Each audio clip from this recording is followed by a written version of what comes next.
Hello my dear friends, Dhanalakshmi teacher story ടൈമിലേക്ക് എല്ലാ കൊച്ചുകൂട്ടുകാർക്കും സ്വാഗതം. കണക്കിൽ അല്പം കാര്യം. വിശ്രമവേളകൾ ആനന്ദകരമാക്കണ്ടേ? അതിനാ കുറച്ച് കണക്കുകളുടെ ടിപ്സും ട്രിക്സുമായിട്ട് ടീച്ചർ ഇതാ വീണ്ടും. അപ്പോൾ എൻ്റെ കൂട്ടുകാരെല്ലാവരും വീഡിയോ മുഴുവനായിട്ട് കാണുക, ലൈക്ക് ചെയ്യുക, സബ്സ്ക്രൈബ് ചെയ്യുക, നിങ്ങളുടെ പരിചയക്കാർക്കും നിങ്ങളുടെ കൂട്ടുകാർക്കും ഒക്കെ ഒന്ന് ഷെയർ ചെയ്യുക. നമ്മൾ അറിവുള്ള കാര്യങ്ങൾ നമ്മൾ മറ്റുള്ളവർക്ക് ഷെയർ ചെയ്യുമ്പോൾ നമ്മളുടെ ഓർമ്മയിൽ അതെന്നും തങ്ങി നിൽക്കുകയും അതുപോലെ തന്നെ നമുക്കത് വേണ്ടുന്ന സമയത്ത് ഉപകാരപ്പെടുകയും ചെയ്യും. അപ്പം അതുകൊണ്ട് ഇത് നിങ്ങളുടെ കൂട്ടുകാർക്കും ഒക്കെ ഒന്ന് പറഞ്ഞു കൊടുക്കണം കേട്ടോ, ഇത് പഠിച്ചു കഴിഞ്ഞിട്ട്. ധനലക്ഷ്മി ടീച്ചർ സ്റ്റോറി ടൈമിന് തന്നെ ഭാഗമായ ഗാലക്സ് മാത്സിൻ്റെ കുറേ ട്രിക്സും ടിപ്സും ആണ് നമ്മുടെ വീഡിയോകളെല്ലാം. അപ്പോൾ നമുക്ക് നോക്കാം എന്താണ് ഇന്നത്തെ ടോപ്പിക് എന്നുള്ളത്.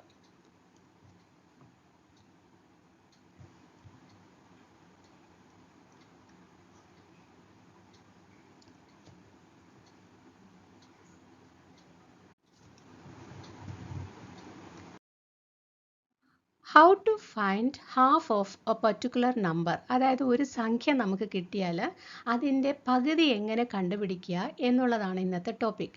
അപ്പോൾ ഈ പകുതി കണ്ടുപിടിക്കുന്ന അത്ര വലിയ കാര്യമാണോ എന്ന് നിങ്ങൾ ചിന്തിക്കാം. പക്ഷേ നമ്മൾ ഇനി പഠിക്കാൻ പോകുന്ന പല ടിപ്സും ട്രിക്സും ഇതുപോലെ നമുക്ക് കിട്ടിയിട്ടുള്ള നമ്പറിൻ്റെ ഹാഫ് അല്ലെങ്കിൽ പകുതി കണ്ടുപിടിക്കുമ്പോഴാണ് നമുക്ക് വളരെ പെട്ടെന്ന് ചെയ്യാനാവുക. അപ്പം അതുകൊണ്ടാണ് ഞാൻ ആ ഒരു ടോപ്പിക്കായിട്ട് ഇന്ന് നിങ്ങളുടെ മുന്നിൽ വന്നത്. അറിയുന്നവരിത് കണ്ടിരിക്കുക, അറിഞ്ഞുകൂടാത്തവരിത് ചെയ്ത് പഠിക്കുക. അപ്പം നമുക്ക് നോക്കാം. ഈ ഹാഫ് ഓഫ് എനി നമ്പർ എന്ന് പറയുന്നത് നമുക്ക് രണ്ട് രീതിയിൽ കാണാനായിട്ട് സാധിക്കും. ഒന്ന് വന്നിട്ട് നമുക്ക് ഡിവിഷൻ മെത്തേഡിൽ കാണാനായിട്ട് സാധിക്കും, ഒന്ന് വന്നിട്ട് ക്യാൻസലേഷൻ മെത്തേഡ്. അപ്പോൾ ഡിവിഷൻ മെത്തേഡ് മൾട്ടിപ്ലിക്കേഷൻ കഴിഞ്ഞ കുട്ടികളെല്ലാവരും ഡിവിഷൻ പഠിച്ചിട്ടുണ്ടാവും. ഈ ക്യാൻസലേഷൻ മെത്തേഡ് എന്താണെന്ന് വെച്ച് കഴിഞ്ഞാൽ നമുക്കൊരു സംഖ്യ കിട്ടുകയാണെന്നുണ്ടെങ്കിൽ, അതായത് എസ്പെഷ്യലി നമ്മളിപ്പോൾ പറയുകയാണെങ്കിൽ നമ്മൾ ഭിന്നസംഖ്യകൾ പഠിക്കുമ്പോൾ, അതായത് ഫ്രാക്ഷൻസ് പഠിക്കുമ്പോൾ നമ്മൾ ഈ അതിനെ സിംപ്ലിഫിക്കേഷൻ എന്നുള്ള ഒരു ഇതിൽ വരുമ്പോൾ നമ്മളിങ്ങനെ ഈ ക്യാൻസലേഷൻ മെത്തേഡിൽ കൂടാണ് ചെയ്യുന്നത്. അപ്പോൾ ഇത് എങ്ങനെയാണ് ചെയ്യുന്നത് എന്നുള്ളത് ഞാൻ ഒരുമിച്ച് ഈ ഡിവിഷനും അതുപോലെ തന്നെ ഞാൻ ക്യാൻസലേഷനും നിങ്ങൾക്ക് ഒരുമിച്ച് ഞാൻ പറഞ്ഞുതരാം. പഠിക്കാത്ത കുട്ടികൾ അതുകൂടെ പഠിക്കുക. അപ്പം നമ്മൾ ഈ ക്യാൻസലേഷൻ മെത്തേഡ് പഠിക്കുന്നുണ്ടുള്ള ഗുണം എന്താണെന്നറിയോ? അതായത് നമുക്ക് ഒരു ലിമിറ്റഡ് ടൈം, അതായത് കുറച്ച് സമയത്തിനകത്ത് തന്നെ നമുക്ക് വളരെ പെട്ടെന്ന് കണക്കുകൾ ചെയ്തെടുക്കാനായിട്ട് പറ്റും. അതുപോലെ കൃത്യമായ നമുക്ക് ഉത്തരവും കിട്ടും. തെറ്റാനുള്ള സാധ്യത വളരെ കുറവായിട്ടാണ് എനിക്ക് ഫീൽ ചെയ്തിട്ടുള്ളത്. അപ്പോൾ അതുകൊണ്ട് രണ്ട് മെത്തേഡും നമുക്ക് ഫോളോ ചെയ്ത് നോക്കാം. അങ്ങനെ പഠിച്ചു കഴിഞ്ഞാൽ നമുക്ക് ഇനി വരുന്ന ടിപ്സും ട്രിക്സും ഒക്കെ വളരെ പെട്ടെന്ന് തന്നെ ചെയ്യാനായിട്ട് പറ്റും. നമുക്ക് നോക്കാം. നോക്കൂ, നമ്മൾ ഡിവിഷൻ ചെയ്യുന്നതിന് മുമ്പ് നമ്മൾ ഇവിടെ മൾട്ടിപ്ലിക്കേഷൻ ടേബിളും തന്നിട്ടുണ്ട്, അതുപോലെ തന്നെ ഡിവിഷൻ്റെ ടേബിളും തന്നിട്ടുണ്ട്, രണ്ടും തന്നിട്ടുണ്ട്. നോക്കിക്കോളൂ, മൾട്ടിപ്ലിക്കേഷൻ ടേബിൾ നിങ്ങൾ പഠിച്ചിട്ടുണ്ടല്ലേ, പക്ഷേ ഈ ഡിവിഷൻ്റെ ടേബിൾ നിങ്ങൾ കണ്ടിട്ടുണ്ടാവില്ല അല്ലേ? അപ്പോൾ ഇതെങ്ങനെയാണ് ഉണ്ടാക്കിയിരിക്കുന്നത് നോക്കിക്കേ. അപ്പോൾ എന്തായാലും ഒന്ന് വളരെ ശ്രദ്ധയോടുകൂടി കാണുവാണെങ്കിൽ ഇതെങ്ങനെയാണ് നമ്മൾ ഉണ്ടാക്കിയിരിക്കുന്നത് എന്നുള്ളത് നിങ്ങൾക്ക് നന്നായിട്ട് മനസ്സിലാകും കേട്ടോ. അപ്പോൾ നമുക്ക് നോക്കാം ഇതെങ്ങനെയാണ് നമ്മൾ ചെയ്യുക എന്നുള്ളത്. അപ്പം ഞാൻ രണ്ട് രീതിയിൽ നിങ്ങൾക്ക് കാണിച്ചു തരാം. അതായത് ആദ്യം ഞാൻ ഈ നമ്പർ 28 ഡിവൈഡഡ് ബൈ 2 എന്നുള്ളത് എടുക്കുകയാണ്. 28 ഡിവൈഡഡ് ബൈ 2 ഞാനത് ഇങ്ങനെ ഫ്രാക്ഷൻ മെത്തേഡിലാണ്, അതായത് ഭിന്നസംഖ്യ രൂപത്തിലാണ് എഴുതുന്നത്. അല്ലാതെ നമ്മളിവിടെ 28 ഡിവൈഡഡ് ബൈ 2 ഓക്കെ നമ്മൾ ചെയ്യാണ്. നോക്കിയോളൂ, ഈ 2 ഇവിടെ നമ്മൾ ആദ്യം ഡിവിഷൻ നോക്കാം. ഈ 2 എന്നുള്ളത് സെയിം നമ്പറാണ് അല്ലേ? ഓക്കെ, അപ്പോൾ നോക്കിക്കോളൂ, ഇവിടെ നോക്കിക്കോളൂ, 2 × 1 = 2. അപ്പോൾ 2-നകത്ത് 2 എത്ര ടൈംസ്? 1 × 2 നമ്മളിവിടെ സബ്ട്രാക്ട് ചെയ്യും. സോ നമുക്കിവിടെ 0 ആണ് കിട്ടുന്നത്. അടുത്ത് നമ്മൾ ഈ 8 നമ്മളിവിടെ താഴേക്ക് എഴുതും. റൈറ്റ്, ഇനി നമുക്ക് ഇവിടെ നമുക്ക് ചെയ്ത് നോക്കാം. ഈ 2ഉം കൂടെ നമ്മൾ ഡിവൈഡ് ചെയ്യാൻ പോവാണ്. ഈ 2നെയും അതുപോലെ തന്നെ 8നെ രണ്ടുപേരെ നമ്മൾ ഒരേപോലെ ഡിവൈഡ് ചെയ്യും. അപ്പോൾ ആദ്യം ഈ 2-നകത്ത് 2 എത്ര ടൈംസ് ഉണ്ട്? അപ്പം നമ്മളിങ്ങനെ ക്രോസ് ചെയ്യും, 1. പിന്നെയുള്ളത് ഏതാണ് നമ്പർ? ഇവിടെ 8 ആണുള്ളത്. അതുപോലെ ഇതാ ഇവിടെ 8 അല്ലേ? നമുക്കിനി ഈ ഡിവിഷനിലോട്ട് വരാം. 8-നകത്ത് 2 എത്ര ടൈംസ് ഉണ്ട്? ദാറ്റ് ഈസ് നോക്കോളൂ, ഇവിടെ 4 അല്ലേ? 2 into 4 is equal to ആണ് 8. മൾട്ടിപ്ലിക്കേഷൻ ടേബിൾ നോക്കിക്കോളൂ. അപ്പോൾ ഇതാ ഇവിടെ നമ്മൾ 4 എഴുതി. 4 2s are 8. നമുക്ക് റിമൈൻഡർ 0 കിട്ടി. അത് തന്നെ നമ്മൾ ഇവിടെ നോക്കാം. ഈ 2-നകത്ത് 8-നകത്ത് 2 എത്ര ടൈംസ് ഉണ്ട്? It's 4 times. സോ 1 4. അത് തന്നെയല്ലേ ഇവിടെ നമുക്ക് കിട്ടിയത്? കണ്ടോ ക്യാൻസലേഷൻ മെത്തേഡ് എത്ര ഈസി ആണെന്നുള്ളത്. നമുക്കിനി അടുത്ത സംഖ്യ നോക്കാം. That is 4 3 4 divided by 2. ഇവിടെ നമുക്ക് നോക്കാം. 4 3 4 ഡിവൈഡഡ് ബൈ 2. 4-നകത്ത് 2 എത്ര ടൈംസ് ഉണ്ട്? 2 അല്ലേ? 2 2s are 4. നമ്മൾ സബ്ട്രാക്ട് ചെയ്യും. നമുക്ക് 0 കിട്ടി. നമ്മളിനി അടുത്ത് എഴുതാൻ പോണ 3യെ നമ്മൾ ഇറക്കി എഴുതുകയാണ്. ഇവിടെ നോക്കിക്കോളൂ. ഇവിടെ എങ്ങനെയാണ് നമ്മൾ ചെയ്യാൻ നോക്കിക്കോളൂ. 2-നകത്ത് നോക്കൂ. 4-നകത്ത് 2 എത്ര ടൈംസ് ഉണ്ട്? നമ്മൾ ക്യാൻസൽ ചെയ്തു. 2. ഇപ്പം നമ്മുടെ കയ്യിലുള്ളത് 334 ആണ് അല്ലേ? 3-കകത്ത് എത്ര ടൈംസ് ഉണ്ട്? 3-കകത്ത് 2 only 1. 1 2 is 2. ഇവിടെ നമുക്ക് റിമൈൻഡർ 1 കിട്ടി.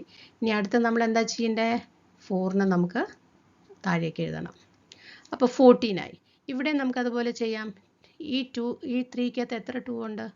സോളി 1. അപ്പോൾ നമുക്ക് റിമൈൻഡർ 1 വരും അല്ലേ? 2 കഴിയുമ്പോഴേക്കും 3-കകത്ത് നിന്ന് 2 പോയി കഴിഞ്ഞാൽ 1 അല്ലേ വരിക? അപ്പം നമ്മൾ ഈ റിമൈൻഡർ ഇവിടെ എഴുതും. അപ്പോൾ ഇത് 14 ആവും. ഇവിടെ നമുക്ക് 14 അല്ലേ? അപ്പോൾ 14-നകത്ത് എത്ര ടൈംസ് ഉണ്ട്? That is 7. ഞാൻ ഇവിടെ വരാം. 7 2s are 14. റിമൈൻഡർ നമുക്ക് 0 ആണ്. ഇവിടെ നമുക്ക് 7 കിട്ടി. അപ്പോൾ ഈ 2-നെ നമ്മൾ ലാസ്റ്റ് വെട്ടുക, നമ്മൾ ഓർക്കാൻ വേണ്ടിയിട്ട്. സോ 14-നും നമ്മൾ വെട്ടി. സോ ഇവിടെ നമുക്ക് 217 എന്നാണ് ആൻസർ കിട്ടിയത്. 217. നോക്കിക്കോളൂ. ഇവിടെ അത് തന്നെയല്ലേ കിട്ടിയത്? റൈറ്റ്? മനസ്സിലായോ? അപ്പം നമുക്ക് അടുത്തത് നോക്കാം. ഓക്കെ, ഇവിടെ നോക്കിക്കോളൂ. 196 ഡിവൈഡഡ് 2. ഇവിടെ ചെയ്യാം. 196 ഡിവൈഡഡ് 2. ഈ 1 2-നെക്കാട്ടിലും ചെറുതാണ്. അപ്പം നമുക്ക് ഫസ്റ്റ് ടൈം ആയതുകൊണ്ട് നമുക്കിതിനെ ഈ 2 ഡിജിറ്റ് നമുക്ക് ഒരുമിച്ചെടുക്കാം. 19 വരെ നമുക്ക് എടുക്കാം. ഇവിടെ അത് തന്നെയാണ് കേസ്. 19-നകത്ത് 2 എത്ര ടൈംസ് വരും? 9 2s are. നോക്കിക്കോളൂ ഇവിടെ. 9 2s are 18. Okay, 9 2s are 18. Reminder 19 80 പോകുമ്പോഴേക്കും 1. ഇപ്പം നമ്മൾ 6 താഴോട്ട് എഴുതി. അപ്പം നമുക്കിവിടെ നോക്കാം. 90 നമുക്ക് 1 സ്മോൾ നമ്പർ ആയതുകൊണ്ട് നമ്മൾ 19 ഒരുമിച്ചെടുത്തു.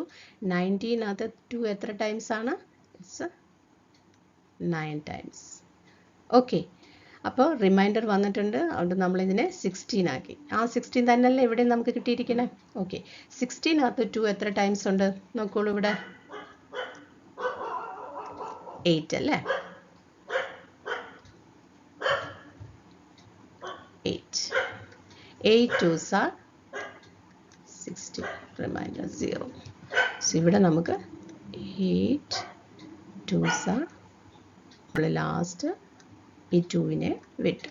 സോ നമുക്ക് ഇവിടെ 98 കിട്ടി, ഇവിടെ 90. So our answer is 98. ഇനി നമുക്ക് ഇത് രണ്ടും നമുക്ക് ക്യാൻസലേഷൻ മെത്തേഡിൽ മാത്രം നോക്കാം. നമുക്ക് ഇനി ഡിവിഷനിലോട്ട് പോകണ്ട. അപ്പോൾ ഡിവിഷൻ നിങ്ങൾക്ക് മനസ്സിലായല്ലോ. So 4 2 8 divided by 2. 4-നകത്ത് 2 എത്ര ടൈംസ് ഉണ്ട്? 2 ടൈംസ്. 2-നകത്ത് 2 എത്ര ടൈംസ് ഉണ്ട്? 1 ടൈം. 8-നകത്ത് എത്ര ടൈംസ് ഉണ്ട്? 4. So the answer is 214. Last നോക്കാം നമുക്ക്. That is 648 by 2. ഓക്കെ, 6-നകത്ത് 2 എത്ര ടൈംസ് വരുന്നുണ്ട്? 3 ടൈംസ്. 3 2s are 6. 4-നകത്തോ 2 2s are 4. 8-നകത്തോ 4 2s are 8. So the answer is 3 2 4. ഇപ്പം മനസ്സിലായത് എങ്ങനെയാണ് ക്യാൻസലേഷൻ മെത്തേഡ് നമ്മൾ ചെയ്യുക എന്നുള്ളത്. ഈ ക്യാൻസലേഷൻ മെത്തേഡാണ് നമുക്ക് ഇനി നമ്മൾ ചെയ്യാൻ പോകുന്ന പല ടിപ്സിനും നമുക്ക് ഉപകാരപ്പെടുന്നത്. അപ്പോൾ എൻ്റെ കൂട്ടുകാരെല്ലാവരും ഈ വീഡിയോ നന്നായിട്ട് മനസ്സിലാക്കിയിട്ടുണ്ടെന്ന് വിചാരിക്കുന്നു. ഇതിനോട് സമാനമായിട്ടുള്ള പല കണക്കുകളും നിങ്ങളൊരു നോട്ട്ബുക്കിലോട്ട് ഇതെല്ലാം പകർത്തിയിട്ട് പല കണക്കുകൾ ഇതുപോലെ ചെയ്ത് പഠിക്കുക. ചെയ്ത് പഠിക്കും തോറും നമുക്ക് അറിവ് കൂടിക്കൊണ്ടേയിരിക്കും. എല്ലാവർക്കും നന്ദി. ഈ വീഡിയോ മുഴുവനായിട്ട് കണ്ടത് നിങ്ങൾക്ക് എല്ലാവർക്കും മനസ്സിലായിട്ടുണ്ടെന്ന് വിശ്വസിക്കുന്നു. നിങ്ങളുടെ കൂട്ടുകാർക്കും പരിചയക്കാർക്കും ഒക്കെ ഒന്ന് ഷെയർ ചെയ്യൂ കേട്ടോ. അപ്പോൾ എന്തായാലും വളരെയധികം സന്തോഷം. നിങ്ങളുടെ കണക്കെന്ന സാഗരത്തിൽ ഇതാ ഒരു മുത്തും കൂടി. അപ്പോൾ അടുത്തൊരു ടിപ്പും ട്രിക്കുമായിട്ട് ടീച്ചർ വേഗം വരാം. അതുവരേക്കും ബൈ. Thank you.